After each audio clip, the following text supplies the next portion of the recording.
All right, so I'm just gonna do a little bit of follow-up on leaf press first. I still had some catching up to do with leaf press, and I still do on my version using the dark background and these fabrics, but I was making a Christmas version using thatched fabrics in reds and creams. I needed to do my little leaves on the stalks, and I also needed to do the berry stalk.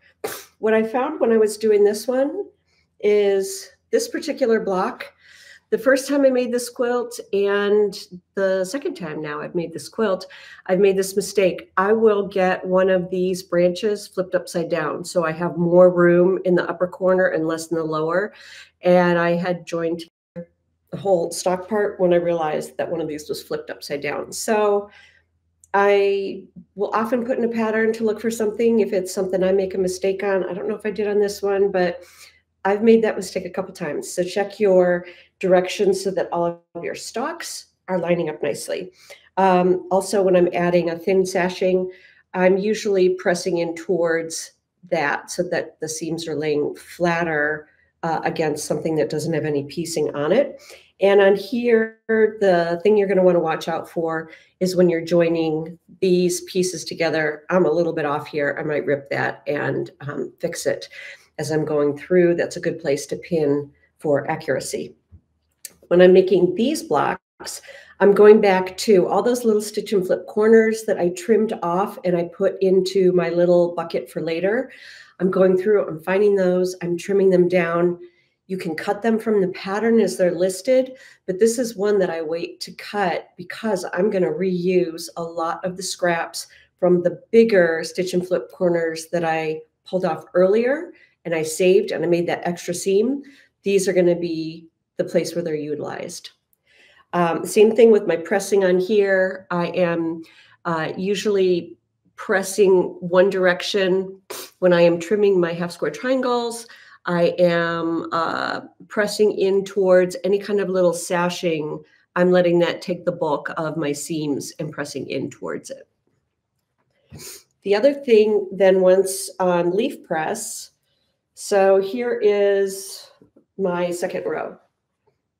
And I intentionally have my blocks flipping upside down and, right side and downside throughout the quilt so that one direction doesn't, read as up unless I have directional fabrics and I really want it to read up.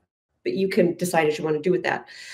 For adding the sashing in between the rows, this is something that might be really obvious to a lot of you, but I didn't know about this until someone told me. Thank you, Susan Vaughn.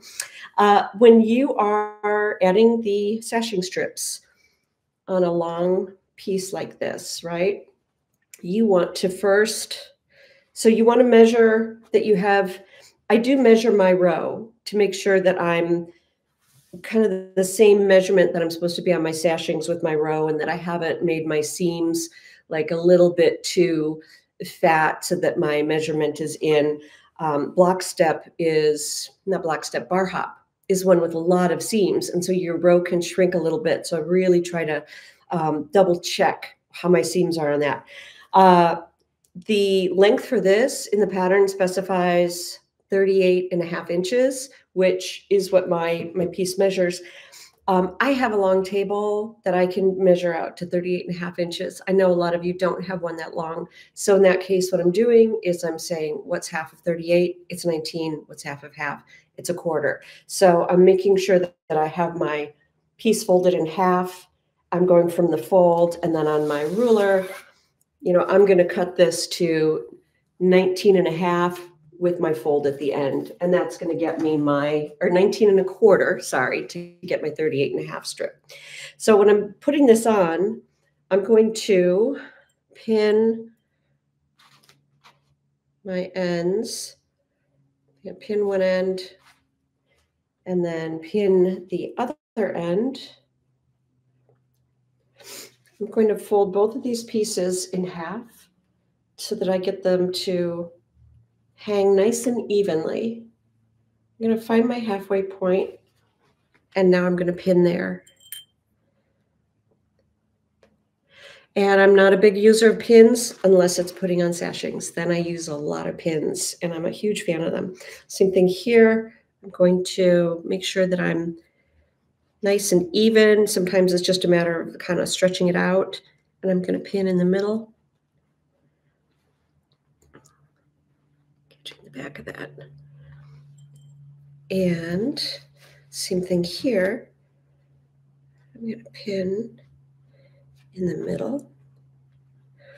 So now when I sew on my sashing, and on a longer quilt, I'm going to be adding a lot more to these, but it's going to keep me from having it bunch up and not be even throughout the row. So I'm always adding my rows on this way where I am using pins. I'm going from the ends first, then the center, then the centers, then the centers, and evening it out that way. So for those of you who don't know that, like I didn't originally, I hope that helps.